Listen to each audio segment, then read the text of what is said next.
Yo, what's good, y'all, man? We got PS5 DualSense Edge review. You feel me, man? It ain't come out. I don't believe it came out yet. You feel me, man? But everybody got it early. I believe PlayStation sent them out to people to review them. You know what I'm saying? The top people, you know what I'm saying? That shit, I don't know. But yeah, they getting people to, view the motherfuckers. You know what I'm saying? I heard it cost like about $2 something. You know what I'm saying? They ain't bad though, you know what I'm saying? Type shit, you know what I mean? We already paying goddamn $8 for the regular motherfucker. You know what I'm saying? Like, look, I got mine right here, you know, pay $8 for the regular motherfucker. So why not we play goddamn 2 something? Why not? Shit, fuck it. Why not we play goddamn 2 something? Fuck it. You know what I mean? Fuck the bullshit. But yeah, I got mine right here though, y'all. Y'all see it? Let me see. Can I see it? I think I do. But yeah, though, man, check it out, man. Let's see how the controller is, man. They got their hands on it, so they see what's going on. Like it or something, hit the bell, let's get it.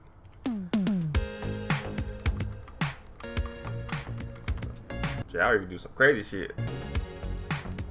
Sony's first official foray into the pro controller scene has finally arrived with the DualSense Edge, a $200 answer to Microsoft's $180 Xbox Elite Series 2. Its design immediately feels familiar, but it comes standard with all the trappings you'd expect of a pro controller. Damn, that look different as hell. It look the same, but it ain't the same.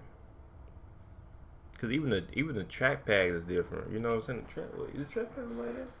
No, the trackpad was white. That's black trackpad. That was it. It's all. Then you got the two buttons already in the bottom. That's different as hell. And then you got what fabric is that? On the, cause ours is like, I'm trying to think mine. Yeah, ours is black. I think black matte or some shit.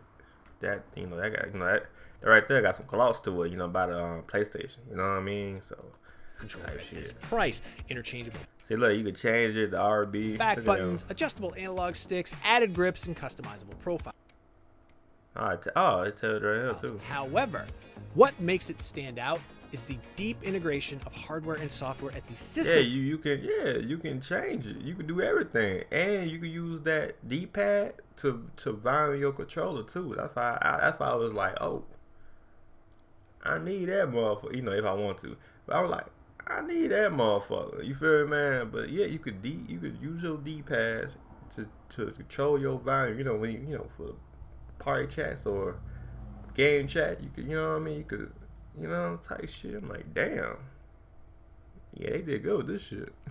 Level that third-party controller makers simply can't match, and the ingenuity of the new function button. That's what I'm about to say. Like, I thought they can do that, but hell no, shit. Make customizing. So we gotta do it better. And swapping. See, you can put, look, they got buttons on the bottom. Like, between profiles, second nature. And then they got a case for it, so you want to like go to a homie crib, play some 2K. You got a case for it. You could bring that bitch. You know what I mean? Like you gotta put it in your pocket. You can bring that motherfucker.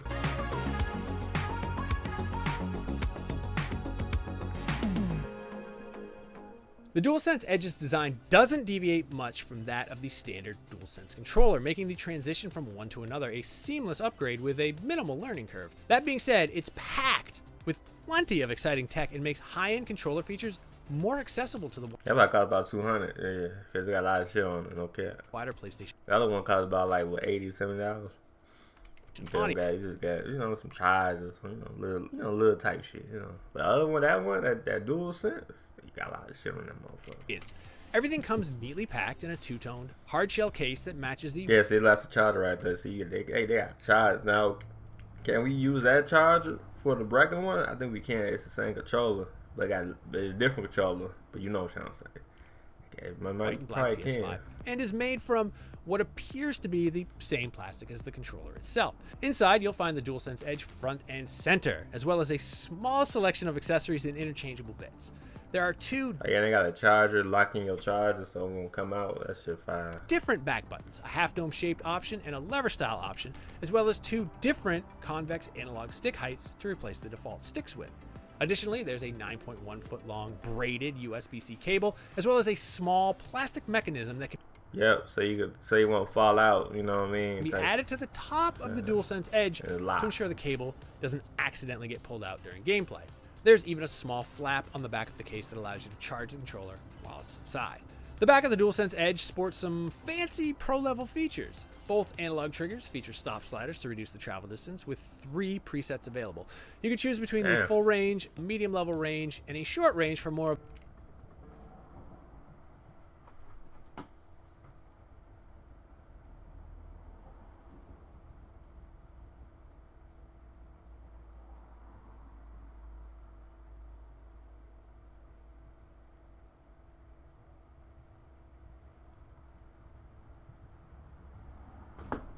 Oh yeah, okay, I'm back, yeah. Of a hair trigger activation. Collar. You can also adjust individual dead zones for each analog trigger in the software. Apply same settings, L2, LR2. Oh, damn, look at all this shit. I don't know about this shit. But you can do all that shit. That's why it costs $200 plus. You feel me? You do all this shit, man. No cap. You can choose between lever style or half dome back buttons, both of which are constructed with a premium metal build. The levers are longer. They said premium. That's that bougie shit. And shallower, following the I like that bougie shit. I like that bougie shit. I like that booty. Alright, come on. Curvature of the controller, and will be familiar to people who have used pro-style controllers like the Xbox Elite. The half-dome alternatives. This is way better than the Xbox Elite. That's in my opinion, a little way better. I know I had the Xbox Elite. Let me know kind of low if it is, but let me know kind of low. You know what I'm saying? You know, y'all the Xbox versus PlayStation war. You know, let me know kind of low type shit. On the other hand, have a unique shape that's similar to an analog stick cut in half. They require more intentionality to press, but feel much sturdier than the lever style options and less likely to see any accidental presses. One of the DualSense Edge's killer features is the fully replaceable analog. Yeah, I was say you take that. Yeah, and that's why they're back. It's like they said, they look, see, you can move that shit. Like, you can't move this shit. Look at this. That's why it's like this. You can't move this shit. You know what I mean? You can't. You know what I'm saying? You can't. Yeah, look, you can't move this shit, man. Accidental can move it, that's why. One of the DualSense Edge's killer features is the fully replaced, likely to see any accidental presses. One of the DualSense Edge's. See, you can move it, you can flip that bitch up and change the whole, I mean, not this, but the whole analog and switch it to another one. Killer features is the fully replaceable analog stick modules. While stick drift hasn't plagued the DualSense quite as much as Nintendo Switch's Joy-Cons, it still does occur, and it's massively frustrating having to replace an entire controller when the problem surfaces under your thumbs. The DualSense Edge you can change the whole analog and switch that bitch. Sidesteps this problem by letting you entirely swap out either stick module if and when it starts to fail. In addition to these new pro-level upgrades, all of the standard DualSense features are here, including haptic feedback, adaptive triggers, built-in microphone, and more. To further distinguish itself from the default controller, the DualSense Edge has a slightly edgier look with black face buttons, a black D-pad, and an all-black touchpad adorned with the iconic PlayStation symbols. This touchpad feels a bit more robust and has more of a squared-off edge. These changes are subtle enough that the DualSense Edge does work with the existing DualSense charging station, so there's no need to buy a new one. Speaking of charging, one area that didn't see any substantial improvement is the life of the built-in rechargeable best show ever, no cap. Battery, which is something that's been a common complaint of PlayStation's controllers for years. During our testing, we received a low battery notification after about 4.5 hours of gameplay, and the controller lost power just shy of 5.5. That's not great. It means you'll always want to top it up between play sessions. The most notable physical change between the DualSense Edge and the standard DualSense is the addition of a function button below each analog stick. Holding down the function button brings up a small on-screen overlay menu that shows you your 4 assigned profiles, one for each face button, as well as the option to create a I ain't know about that. New profile or adjust headphone volume and audio mix. Yeah. When swapping to a different profile, the controller emits a small burst of haptic feedback, and a notification lets you know the active profile has changed. It's quick and fairly non-intrusive to your gameplay, but can be further customized or turned off completely if you desire. Creating, editing, and swapping profiles is extremely intuitive, and the slick interface makes for an engaging experience throughout. The custom profiles section in the settings app, which by the way you can quickly jump to via the function button, lets you view your 4 assigned profiles, and hovering over each one displays which buttons and settings have been adjusted at a glance, in case your naming convention wasn't descriptive enough. There's no limit to the number of unassigned profiles, so you're free to experiment with all sorts of custom assignments before calling your favorites up to the majors and your shortcut songs. The PS5's interface isn't perfect, and at times can be downright baffling, but Sony nailed it with the approachability and simplicity of the DualSense Edge experience.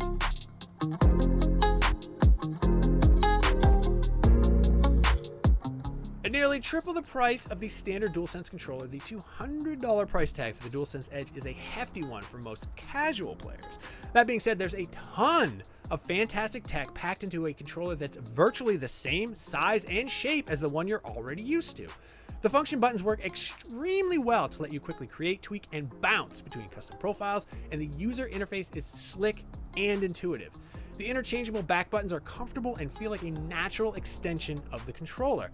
And with easily replaceable analog stick modules, you won't have to worry about replacing the entire controller if you experience joystick drift. Our one complaint is a lack of substantial battery life improvement, a long-standing weak point of PlayStation controllers. But overall, this is a fantastic debut. Yeah, you give it a 9. For Sony's first Pro level controller. I bet. For more tech reviews, check out our review of the Xbox Elite controller, and for everything else, keep it right here on IGN.